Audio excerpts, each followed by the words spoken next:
Watch the real-life program about exceptional destinies, remarkable opportunities, and unbelievable facts right now.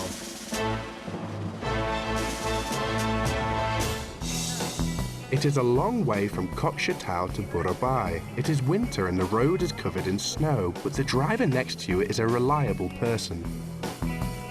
If Shamshia is at the wheel, you can relax. She has been at the wheel for decades. Since she retired, the road started attracting her even more. She knows everything here, including what you can see after taking a turn. Burabai, our land, has been very long and rich in history. It's Shamshia's road of life and memory.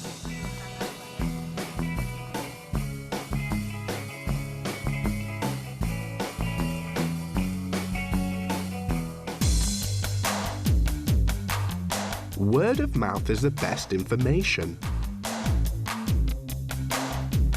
The museum sphere, or what turn a life can take. An amulet of happiness and Vernadsky's noosphere.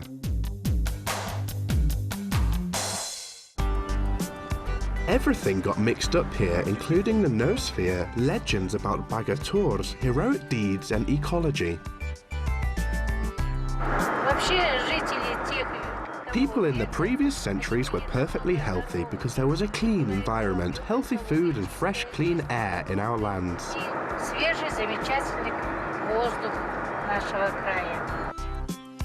Winter plans get mixed up with summer ones again.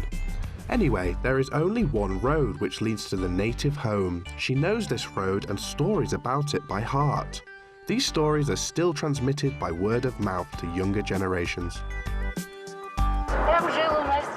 Our grandfather lived there. He worked as a forester all his life. He took care of his beauty, our forest.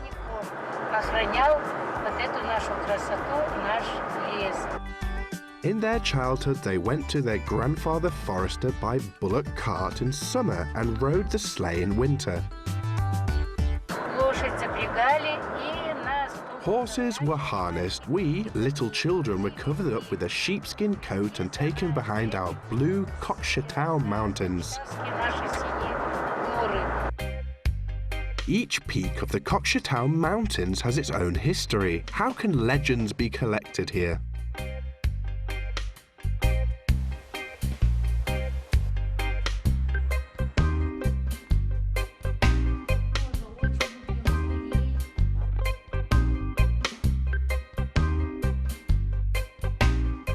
Shamshia says that when she enters this hall, she breathes heavy. Here she is telling school children about the history of this region. The Ministry of Emergency Situations employees are going on an excursion.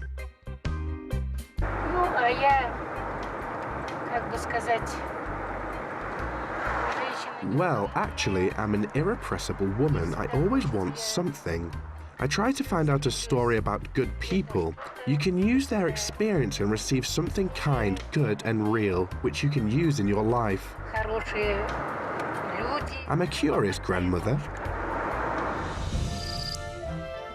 Curiosity is a trait she inherited from her mother, the famous Amina Tursunbayeva. She is called Museum Apa in this area. All her life she collected stories about history. She established the first museum in Burabai.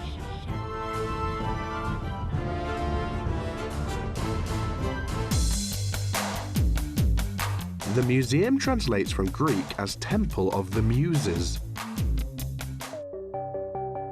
The muse of history, Clio in Greek, brings fame. Incidentally, according to ancient mythology, she is the daughter of the goddess of memory. She inspires, remembers, and brings fame. Today, Amina Apai's daughter, Shamshia, continues her mother's work. It was called Khan's Red Grove. Now a stone is put up there. Today we weren't able to get there because it was so late. My mother really wanted a stone to be put up. She said that it would leave so soon, and then the people wouldn't know that the Blai Khan's seat had been there.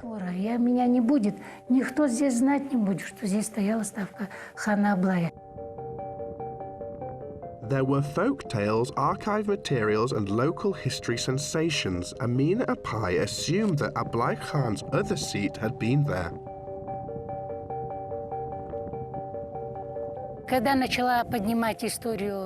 When my mother started finding information concerning the history of Ablai Khan, she asked what would remain 3 centuries later.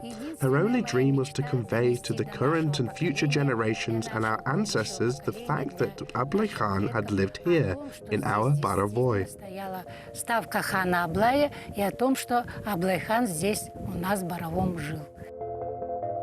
It seems that Amina Apai left this dream as inheritance. Here she is sliding her hand along the very stone which was put up during her mother's lifetime. It is like touching her memories. The horizon is clearly visible from a height. She jokes that everything around her is work and her real life. When she says it, you immediately understand that her horizons cannot be limited with any walls. This is poetry. Magjan Jumabayev's words in the Kazakh language were recorded.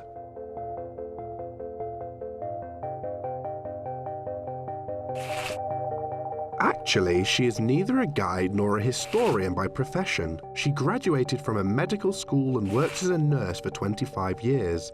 After retirement, she changed her life. Now she's the head of the museum.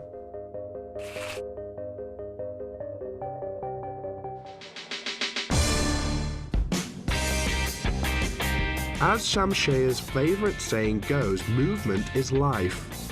She says that life is not always easy, but it is always interesting. She simply doesn't have time to grieve or be bored. She's overloaded with work, which is telling people about her native land.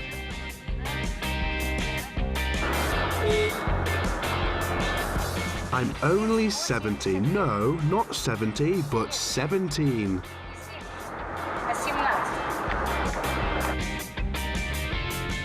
When her eyes are sparkling, it's easy to mix up her age. Although it's not easy to ascend steep stairs, she does it for her favorite occupation.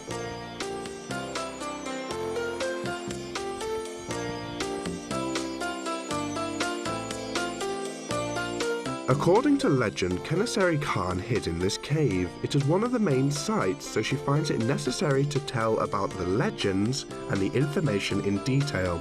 Her husband is a great listener. They have been together for 40 years and they have 6 children. You can't hear what is being said, but it's the same story about things close to heart. The story is how Amina Apai found an amulet in a cave. Presumably, Kenesseri Khan had lost it. She said to me, "I have found Kenesseri's amulet."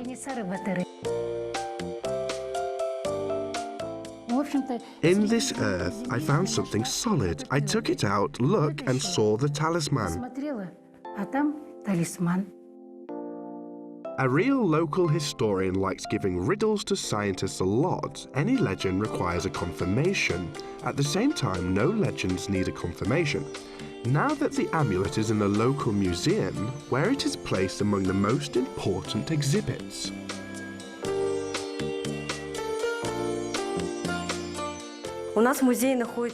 This was the amulet found by Amina Apai on July the 15th, 1997. Here we can see an example of the continuity of generations. Sultanat, Amina's granddaughter, is the excursion guide.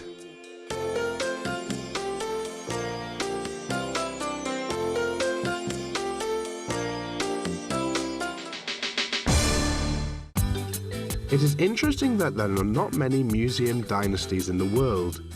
The most well-known representatives of the museum dynasties include Mikhail Petrovsky, who inherited the director position in the St. Petersburg Hermitage from his father.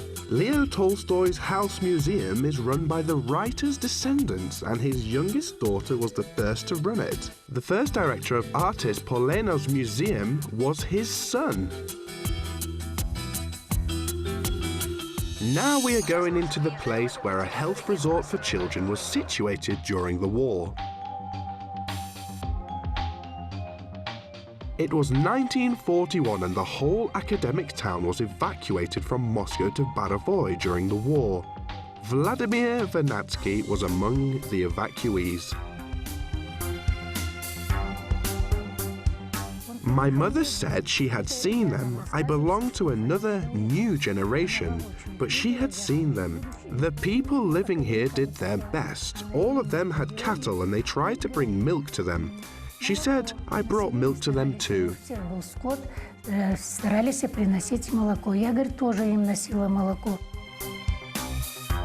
In this way, a 13-year-old girl and an 18-year-old academic, world-famous founder of the biogeochemistry scientific discipline, became friends. When the girl grew up, she decided to immortalize that period and those people.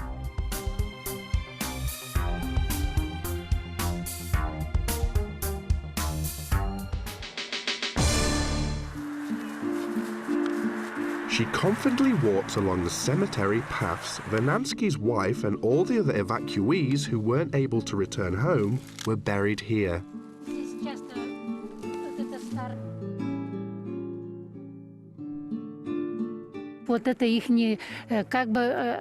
It was a kind of their academic town here. 10 people, 10 scientists lie in their graves in Kazakhstan.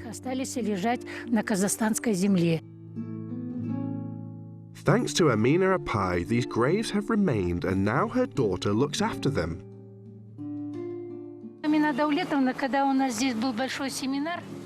When a seminar took place here and academics arrived from Moscow to attend it, my mother addressed them and said, please set up a monument to Vernadsky's wife.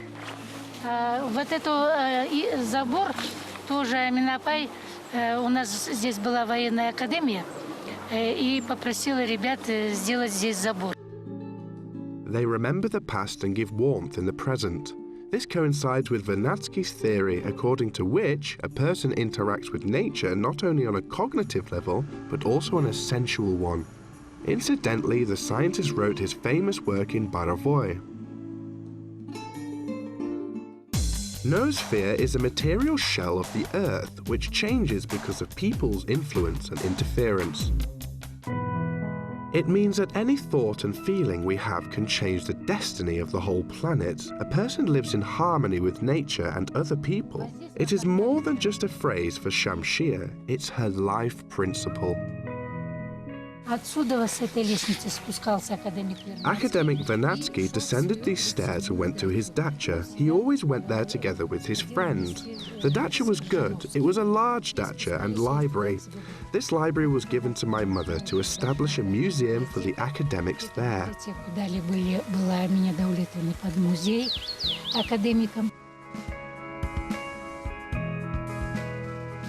There are monuments of Russian writers. Not all the monuments have remained. There certainly was one to Gorky.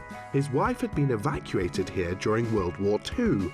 She was among the 160 invaluable geniuses of the Soviet era. Maria Andreeva arrived here as the academic's house director. Shamshia Apai walks confidently with her arms clasped behind her back. She knows everything here since her childhood. One of the evacuees dedicated poetry to Burabai, her native land.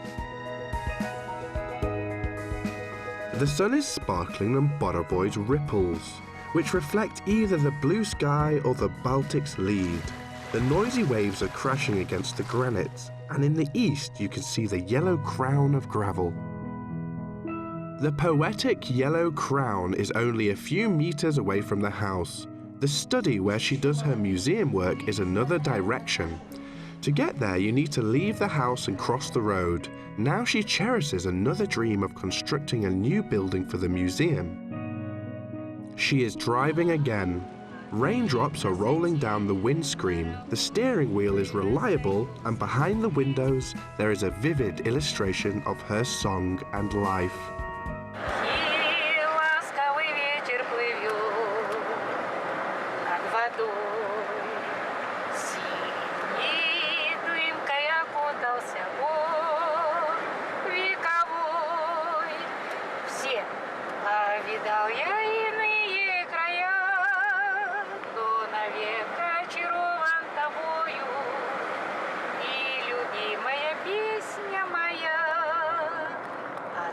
всей красоте